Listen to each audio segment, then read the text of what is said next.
ಆತ್ಮೀಯರೇ, ಸಂಘರ್ಷ ನ್ಯೂಸ್ಗೆ ಹಾರ್ದಿಕವಾದಂತಹ ಸ್ವಾಗತ. ಇಂದು ಭಾರತ ದೇಶದಲ್ಲಿ ದೊಡ್ಡ ಮಿಂಚಿನ ಸಂಚಲನವೇ ಸೃಷ್ಟಿಯಾಗಿದೆ. ಏನು ನೀಟ್ ಮತ್ತು CBSEಯಲ್ಲಿ ಏನು ಅಕ್ರಮಗಳು ನಡೀತಾ ಇದ್ದಾವೆ, ಪ್ರಶ್ನೆ ಪತ್ರಿಕೆಗಳು, ವಿಶೇಷವಾಗಿ ನೀಟ್ನಲ್ಲಿ ಪ್ರಶ್ನೆ ಪತ್ರಿಕೆಗಳೇನು ಸೋರಿಕೆ ಆಗ್ತಾ ಇದೆ. ಇದರಿಂದ 15ಕ್ಕೂ ಹೆಚ್ಚು ವಿದ್ಯಾರ್ಥಿಗಳೇನು ಸೂಸೈಡ್ ಅಟೆಂಪ್ಟಿಗಾಗಲೇ ಮಾಡಿಕೊಂಡಿದ್ದಾರೆ. ಕೇಂದ್ರ ಶಿಕ್ಷಣ ಸಚಿವರಾಗಿರ್ತಕ್ಕಂಥ ಧರ್ಮೇಂದ್ರ ಪ್ರಧಾನ್ ವಿರುದ್ಧವಾಗಿ ಇವತ್ತು ದೆಹಲಿಯ ಜಂತರ್ ಮಂತರ್ನಲ್ಲಿ ದೊಡ್ಡ ಪ್ರಮಾಣದ ಹೋರಾಟ ನಡೀತು. ದೇಶದ ಯುವಕರು, ದೇಶದ ಮೂಲೆ ಮೂಲೆಯಿಂದ, ಬೇರೆ ಬೇರೆ ರಾಜ್ಯಗಳಿಂದ ಸಾಕಷ್ಟು ಜನ ಯುವಕರು ಇವತ್ತು ಪ್ರತಿಭಟನೆಯಲ್ಲಿ ಭಾಗವಹಿಸಿದ್ರು. ವಿಶೇಷವಾಗಿ ಭಾರತ ದೇಶದಲ್ಲಿ ಮಿಂಚಿನ ಸಂಚಲನವನ್ನು ಸೃಷ್ಟಿ ಮಾಡಿರ್ತಕ್ಕಂಥ ಏನು CJP ಅನ್ನುವಂತಹ ಒಂದು ಪಕ್ಷ, ಕಾಕ್ರೋಚ್ ಜನತಾ ಪಾರ್ಟಿ ಅಂತ ಹೇಳಿ ನೀವೆಲ್ಲ ನೋಡಿರ್ತೀರಿ. ಇದರಲ್ಲಿ ಏನು ಫೇಸ್ಬುಕ್ ಪೇಜ್ ಇರ್ಬೋದು, ಆಮೇಲೆ ಇನ್ಸ್ಟಾಗ್ರಾಮ್ ಇರ್ಬೋದು, ಬೇರೆ ಬೇರೆ ಸಾಮಾಜಿಕ ಜಾಲತಾಣಗಳಲ್ಲಿ ಲಕ್ಷಾಂತರ ಕೋಟ್ಯಾಂತರ ಜನ ಇದರ ಫಾಲೋವರ್ಸ್ ಆಗಿದ್ದ ಒಂದು ಇತಿಹಾಸ. ಅದರ ನೇತೃತ್ವ ವಹಿಸಿರ್ತಕ್ಕಂತಹ ಅಭಿಜಿತ್ ದೀಪಕ್ ಅವರು ಇವತ್ತು ಏನಪ್ಪಾ ಅಂದ್ರೆ ಅಮೆರಿಕಾದಿಂದ ನೇರವಾಗಿ ಭಾರತಕ್ಕೆ ಆಗಮಿಸಿ ದೆಹಲಿಯ ಜಂತರ್ ಮಂತರ್ನಲ್ಲಿ ವಿದ್ಯಾರ್ಥಿಗಳ ಪರವಾಗಿ, ವಿದ್ಯಾರ್ಥಿಗಳಾಗ್ತಿರುವಂತಹ ಏನು ಪರೀಕ್ಷಾ ಅಕ್ರಮಗಳಿರ್ಬೋದು, ನಿರುದ್ಯೋಗ ಇರ್ಬೋದು, ಅಥವಾ ಬೇರೆ ಬೇರೆ ರೀತಿಯ ಸಮಸ್ಯೆಗಳೇನು ಭಾರತ ದೇಶದಲ್ಲಿ ಉದ್ಭವಿಸವ, ಇದೆಲ್ಲದಕ್ಕೂ ಕೇಂದ್ರ ಸರ್ಕಾರ ಕಾರಣ ಅಥವಾ ಇಲ್ಲಿನ ರಾಜಕೀಯ ನೀತಿಯ ಕಾರಣ ಅನ್ನುವ ಕಾರಣಕ್ಕಾಗಿ ದೊಡ್ಡ ಪ್ರಮಾಣದ ಒಂದು ಹೋರಾಟವನ್ನ ಮಾಡಿ ಒಂದು ದೊಡ್ಡ ಮಿಂಚಿನ ಸಂಚಲನವನ್ನ ಸೃಷ್ಟಿ ಮಾಡಿದ್ದಾರೆ. ಅವರ ಬೇಡಿಕೆ ಇಷ್ಟೇ, ಸುಮಾರು 7 ದಿನಗಳ ಒಳಗಾಗಿನ ಏನಪ್ಪಾ ಅಂದ್ರ ಸರ್ಕಾರ ಇಲ್ಲೇನು ನಡೀತಾ ಇರುವಂತಹ ಅಕ್ರಮಗಳ ವಿರುದ್ಧ ಕಠಿಣವಾದಂತಹ ಕ್ರಮವನ್ನ ತೆಗೆದುಕೊಳ್ಳಬೇಕು ಅನ್ನುವಂತಹ ಒಂದು ನಿಟ್ಟಿನಲ್ಲಿ ಅವರು ಹೋರಾಟವನ್ನ ರೂಪಿಸಿದ್ದಾರೆ. ಇದನ್ನ ರಾಜಕೀಯೇತರ ಜನ ಇರ್ಬೋದು, ಅಥವಾ ರಾಜಕೀಯ ಜನ ಇರ್ಬೋದು, ಅಥವಾ ಬೇರೆ ಬೇರೆ ಪಕ್ಷದ ಬೆಂಬಲಿಗರೆಲ್ಲ ಅವರವರದೇ ಧಾಟಿಯಲ್ಲಿ ಏನಪ್ಪಾ ಅಂದ್ರೆ ಈ ಒಂದು ಹೋರಾಟವನ್ನ ಎಕ್ಸ್ಪ್ಲೈನ್ ಮಾಡ್ಯಾರ. ವಿಶೇಷವಾಗಿ BJPಯ ಬೆಂಬಲಿತರಿಗೆ ಬಹಳಷ್ಟು ಆಕ್ರೋಶ ವ್ಯಕ್ತವಾಗಿದೆ. ಅವರು ದೇಶದ್ರೋಹಿ ಕೆಲಸ ಮಾಡ್ತಾ ಇದ್ದಾರೆ. ಈ CJP ಅವರು, ಕಾಕ್ರೋಚ್ ಜನತಾ ಪಾರ್ಟಿ ಅವರು ದೇಶದ್ರೋಹದ ಕೆಲಸ ಮಾಡ್ತಾ ಇದ್ದಾರೆ ಅಂತೇಳಿ ನೇರವಾಗಿ ಆರೋಪವನ್ನ ಮಾಡಿದ್ರು. ಅವರಿಗೆ ತಿರುಗೇಟ್ ಕೊಟ್ಟಿರ್ತಕ್ಕಂಥ CJP ಅವರು ಕೂಡ ಕೇಳಿದ್ರು, ದೇಶದಲ್ಲಿ ಆಗುತ್ತಿರುವಂತ ಅಕ್ರಮಗಳ ಬಗ್ಗೆ, ಅನಾಚಾರಗಳ ಬಗ್ಗೆ, ಸರ್ಕಾರ ನಿರ್ವಹಿಸುವಂತ ಕೆಲಸ ಕಾರ್ಯಗಳು ಸರಿಯಾಗಿ ಆದದಲ್ಲಿ ಏನು ಕೆಲಸ ಆಗ್ತಾ ಇಲ್ಲ ಅದರ ವಿರುದ್ಧ ಹೋರಾಟ ಮಾಡಿರೋದು ಹೇಗೆ ದೇಶದ್ರೋಹ ಆಗುತ್ತೆ? ಭಾರತೀಯ ಜನತಾ ಪಾರ್ಟಿ ಅಂದ್ರೆ BJP ಪಕ್ಷಗಳು ಏನಿದ್ದಾವಲ್ಲ, ಇವೆಲ್ಲ ಇಂಥ BJP ಇರ್ಬೋದು, ಕಾಂಗ್ರೆಸ್ ಇರ್ಬೋದು, ಬೇರೆ ಬೇರೆ ಪಕ್ಷಗಳೆಲ್ಲವೂ ಕೂಡ ಈ ದೇಶದ ಜನರ ಭವಿಷ್ಯವನ್ನು ಹಾಳು ಮಾಡ್ತಾ ಇದ್ದಾವೆ. ದೇಶದ ಉನ್ನತಿಗಾಗಿ ಅವರು ಕೆಲಸ ಮಾಡ್ತಾ ಇಲ್ಲ. ಕೇವಲ ಧರ್ಮದ ಅಮಲು ಮತ್ತು ಏನು ತಮ್ಮ ಪಕ್ಷದ ಹಿಂಬಾಲಕರನ್ನಾಗಿ ಸೃಷ್ಟಿ ಮಾಡ್ತಾ ಇದ್ದಾರೆ ವಿನಃ ದೇಶ ಮುಂದೆ ಹೋಗ್ಲಿಕ್ಕೆ ಯಾವುದೇ ಕೆಲಸ ಕಾರ್ಯಗಳನ್ನ ಮಾಡ್ತಾ ಇಲ್ಲ ಅನ್ನುವಂತ ಆರೋಪ ಮಾಡಿದ್ರು. ವಿಶೇಷವಾಗಿ ಈ ಅಭಿಜಿತ್ ದೀಪಕ್ ಅವರು ಬರುವಾಗ ಬಾಬಾ ಸಾಹೇಬ್ ಅಂಬೇಡ್ಕರ್ ಅವರ ಪುಸ್ತಕವನ್ನು ಹಿಡಿದಿದ್ರು. ಪ್ರತಿಭಟನೆಯ ಉದ್ದಕ್ಕೂ ಕೂಡ ಜೈ ಭೀಮ್ ಘೋಷಣೆಯನ್ನ, ಜೈ ಸಂವಿಧಾನ ಘೋಷಣೆಯನ್ನ ಕೂಗಲಾಯಿತು. ಇದರಲ್ಲಿ ಎಲ್ಲ ಸಮುದಾಯದ, ಎಲ್ಲ ವರ್ಗದ ಮತ್ತು ದೇಶದ ವಿವಿಧ ರಾಜ್ಯಗಳಿಂದ ಜನ ಬಂದಿದ್ರು. ಹೌದು, ನಾವು ಇವತ್ತಿನ ವ್ಯವಸ್ಥೆಯನ್ನ ನೋಡಿದ್ರೆ ಅದು ರಾಜ್ಯದೇ ಇರ್ಬೋದು ಅಥವಾ ರಾಷ್ಟ್ರದಲ್ಲೇ ಇರ್ಬೋದು, ಅಥವಾ ರಾಷ್ಟ್ರದಲ್ಲಿ ಇರ್ಬೋದು, ಇವತ್ತಿನ ರಾಜಕೀಯ ವ್ಯವಸ್ಥೆಯನ್ನ ನೋಡಿದ್ರೆ ಖಂಡಿತವಾಗಲೂ ಒಂದು ಬದಲಾವಣೆ ಆಗಬೇಕಾಗಿದೆ. ಬೇರೆ ಬೇರೆ ರಾಷ್ಟ್ರಗಳೆಲ್ಲ ನೋಡಿದಾಗ ಅಲ್ಲಿನ ರಾಜಕೀಯ ವ್ಯವಸ್ಥೆ ಹದಗೆಟ್ಟಾಗ, ಅಲ್ಲಿನ ರಾಜಕಾರಣಿಗಳು ದುಷ್ಟರು, ಭ್ರಷ್ಟರು, ಸಮಾಜ ವಿರೋಧಿಗಳಾದಾಗ ಅಲ್ಲೆಲ್ಲ ನಿರ್ಧಾರ ತಗೊಂಡು ಈ ಕೆಲವೊಂದು ನಮ್ಮ ಶ್ರೀಲಂಕಾದಂಥ ದೇಶದಲ್ಲಿ ಅಟ್ಟಾಡಿಸಿಕೊಂಡು ಹೊಡೆದಿರುವಂಥದ್ದು, ನೆರೆಹೊರೆಯ ರಾಷ್ಟ್ರಗಳಲ್ಲಿ ಅಟ್ಟಾಡಿಸಿಕೊಂಡು ರಾಜಕಾರಣಿಗಳನ್ನ ಹೊಡೆದಿರುವಂಥದ್ದು. ಆದ್ರೆ ಭಾರತದ ಮಟ್ಟಿಗೆ ರಾಜಕಾರಣವನ್ನೇ ಬದಲಾವಣೆ ಮಾಡಲಿಕ್ಕೆ ಹೊರಟಿರುವಂತಹ ಒಂದು ಏನು ಈ ಕಾಕ್ರೋಚ್ ಜನತಾ ಪಾರ್ಟಿ ಇದೆ, ಒಂದು ಮಿಂಚಿನ ಸಂಚಲನವನ್ನು ಸೃಷ್ಟಿ ಮಾಡಿದೆ. ಇದಕ್ಕೆ ಪರ ವಿರೋಧಗಳು ವ್ಯಕ್ತ ಆಗ್ತಾ ಇದ್ದಾವೆ.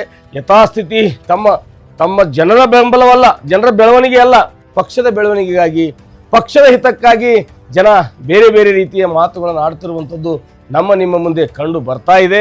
ಆದರೆ ಇದೆಲ್ಲದಕ್ಕೂ ಜಗ್ಗದೆ ಕುಗ್ಗದೆ ಕಾಕ್ರೋಚ್ ಜನತಾ ಪಾರ್ಟಿ, CJP ಪಕ್ಷ ಏನಿದೆಯಲ್ಲ, ತನ್ನದೇ ಆದಂತಹ ಒಂದು ಛಾಪನ್ನ ಮೂಡಿಸಿದೆ. ಈಗಾಗಲೇ ದೇಶದ ಯುವಕರ ಹೃದಯದಲ್ಲಿ, ವಿಶೇಷವಾಗಿ ವಿದ್ಯಾರ್ಥಿಗಳ ಹೃದಯದಲ್ಲಿ ಇದು ದೊಡ್ಡ ಪ್ರಮಾಣದ ಒಂದು ಏನಪ್ಪಾ ಅಂದ್ರ ತನ್ನ ಸ್ಥಾನವನ್ನ ಭದ್ರಪಡಿಸಿಕೊಳ್ತಾ ಇದೆ ಅಂತ ಹೇಳ್ಬೋದು. ಈ ಒಂದು ಹೋರಾಟದಲ್ಲಿ ದೇಶದ ಬಹಳಷ್ಟು ದೊಡ್ಡ ಪ್ರಮಾಣದ ಹೋರಾಟಗಾರರು, ದೊಡ್ಡ ಹೋರಾಟಗಾರರು, ವಿಚಾರವಾದಿಗಳು, ವಿದ್ಯಾರ್ಥಿ ಮುಖಂಡರು, ರೈತ ಮುಖಂಡರು, ದಲಿತ ಪರ ಮುಖಂಡರು ಕೂಡ ಭಾಗವಹಿಸಿದ್ರು ಅನ್ನೋದು ವಿಶೇಷವಾಗಿತ್ತು.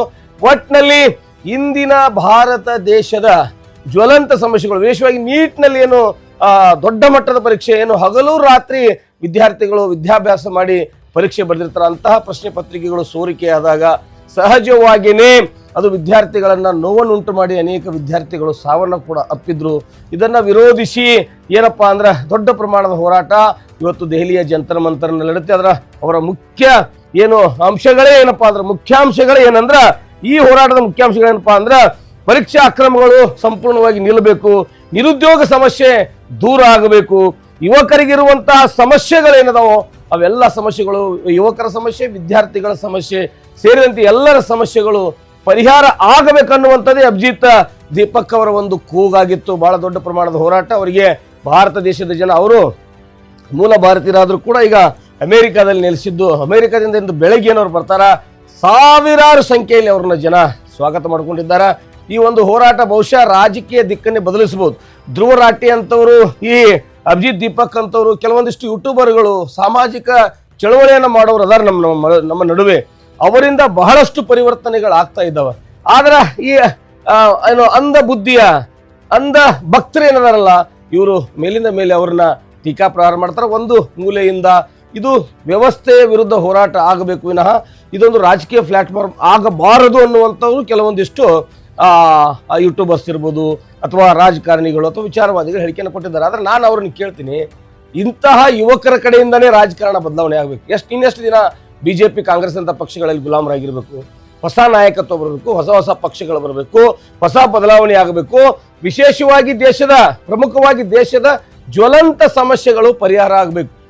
ದೇಶದ ಜ್ವಲಂತ ಸಮಸ್ಯೆಗಳು ಪರಿಹಾರ ಆಗದೆ ನಾವು ಯಾವ ರಾಜಕಾರಣ ಮಾಡಿ ಏನು ಪ್ರಯೋಜನ ಆಯಿತು? ಕೇವಲ ಮುಖ್ಯಮಂತ್ರಿ ಸ್ಥಾನಗಳು ಅಥವಾ ಪ್ರಧಾನಮಂತ್ರಿ ಸ್ಥಾನಗಳು ಅಥವಾ ಶಿಕ್ಷಣ ಸಚಿವಾಲಯ ಇವೆಲ್ಲವೂ ಮಂತ್ರಿ ಪಟ್ಟಗಳು ತಮ್ಮ ಸ್ವಾರ್ಥಕ್ಕೆ, ತಮ್ಮ ಬೆಳವಣಿಗೆ ಅಥವಾ ಪಕ್ಷದ ಬೆಳವಣಿಗೆಗೆ ಇಟ್ಕೊಂಡ್ರೆ ಅದು ಭಾರತದ ಸಂವಿಧಾನಕ್ಕೆ ಮಾಡುವಂಥ ಅಪಚಾರ ಆಗ್ತದೆ. ಯಾವ ಸಂವಿಧಾನದ ಮೇಲೆ ಪ್ರಮಾಣ ಮಾಡಿ ತಾವು ಅಧಿಕಾರವನ್ನು ಅನುಭವಿಸಿರ್ತೀರೋ ಅದೇ ಸಂವಿಧಾನ ಹೇಳುವ ಹಾಗೆ ಈ ದೇಶದ ನಾಗರಿಕರಿಗೆ, ವಿದ್ಯಾರ್ಥಿಗಳಿಗೆ ಒಳ್ಳೆಯದನ್ನು ಮಾಡಬೇಕು. ಆ ನಿಟ್ಟಿನಲ್ಲಿ ಒಂದು ದೊಡ್ಡ ಪ್ರಮಾಣದ ಗಾಳಿ ಬೀಸಿದೆ.